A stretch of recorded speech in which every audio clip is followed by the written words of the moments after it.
অতি ভারী বৃষ্টির কারণে আজকে তাদের যে দুর্দশা, এই দুর্দশায় আমরা সরকারের কাছে দাবি জানিয়েছি আগামী 6 মাসে তাদেরকে খাদ্য সহায়তা দেওয়ার জন্য। আমরা দাবি জানিয়েছি তাদের কৃষি ঋণ মওকুফ করার জন্য। সরকার 10,000 টাকা পর্যন্ত কৃষি ঋণ মওকুফের ঘোষণা দিয়েছেন। আমরা পরিষ্কার বলতে চাই যে বাস্তবে এখানে তদন্ত করে দেখতে হবে যে কৃষি ঋণ কার কত রয়েছে। ওই ব্রাহ্মণবাড়িয়ার আহাদ মিয়া যে তার ফসলে জমিতে দেখতে গিয়ে পাকা ধান পানিতে ডুবে গেছে দেখতে গিয়ে সে মস্তিষ্ক রক্তক্ষরণ ব্রেন স্ট্রোক করে মারা গিয়েছেন। সেখানে জমিতে সে 50,000 টাকা লাগিয়েছিলেন। তো সেই আহাদ মিয়ার কি হবে, তার পরিবার কি হবে? এরকম বহু আহাদ মিয়া রয়েছে। সুতরাং গড়পড়তা সরকার যে সহায়তা দিচ্ছে আমরা বলি এই গড়পড়তা হিসাব চলবে না।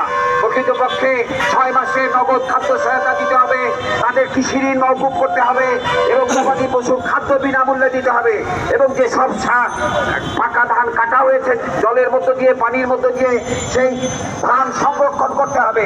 সুতরাং আগামী দিনে এই ধরনের প্রাকৃতিক বিপর্যয় কিভাবে মোকাবেলা করা যায় সেই দিকটা সরকারকে বিবেচনা করতে হবে।